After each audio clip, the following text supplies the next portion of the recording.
আসসালামু আলাইকুম। আমরা এসেছি খালিশপুর, এটা কি গ্রাম ভাই? সিংহে গ্রাম।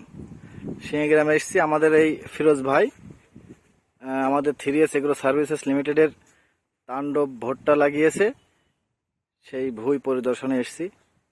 ফিরোজ ভাই, আপনি কেমন আছেন? ভালো আছি। আপনি তো আমাদের তাণ্ডব লাগাইছিলেন, তাই না? তো তাণ্ডবের যে চেহারা দেখছেন, এতে কি মনে হচ্ছে আপনার?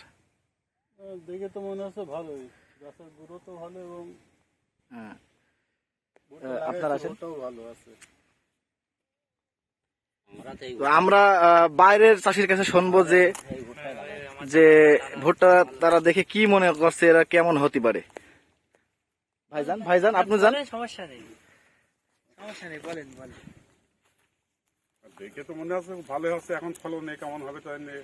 হ্যাঁ, গাছ যেহেতু সুন্দর সেহেতু গাছ ভালো মাছ ফলবে তো অবশ্যই ভালো হবে। গাছ দেখে মনে হচ্ছে ভালো ফলন হবে। ভালো ফলন তো হবে। তাইলে যদি ফলন ভালো হয়, এই যে আমরা সাইনবোর্ড দিয়ে গেলাম, ফিরোজ ভাই করেছে, আপনারা দেখছেন, ফলন তো দেখতে পারবেন।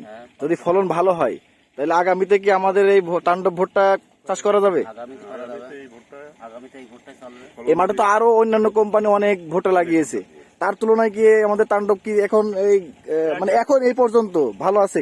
অবশ্য গুরুতে আছে। তাইলে মনে হচ্ছে যে ভালো। এখন ফলন যদি হয় ভালো, তাহলে আগামীতে করবেন ইনশাল্লাহ। আগামীতে করবো। ঠিক আছে।